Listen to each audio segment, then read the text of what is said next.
30 पर्यंत पाठे 30 पर्यंत बघूच नाही आपण हा. 40 चा वर्ग किती थांबा 4 चा वर्ग 16 आणि 1 शून्य तर किती शून्य 2 1600 आता त्या 40 च्या नंतर कोण घ्यायचे 50 50 चा वर्ग 80 व्हेरी गुड 60 चा वर्ग व्हेरी नाईस 70 चा वर्ग 150 व्हेरी गुड 80 चा वर्ग सो नाईस 90 चा वर्ग व्हेरी गुड आणि 100 चा वर्ग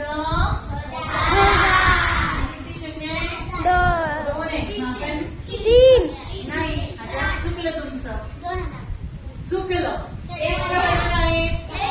1 आता किती शून्य आहे 2 आता 2 10,000 शून्य कसा 1 2 3 4 4 शून्य दिलेली संख्या काय झाली 10,000 एकच झाले का ते मला एकच स्थानी शून्य असलेलं पण काढणं सोपी आहे एकच स्थानी 5 असलेलं पण काढणं सोपी आहे आता ज्याच्या एकच स्थानी शून्य पण नाही 5 पण नाही अशांचा कसा काढायचा तुम्ही खिचडी खाऊन या मग मी तुम्हाला शिकवते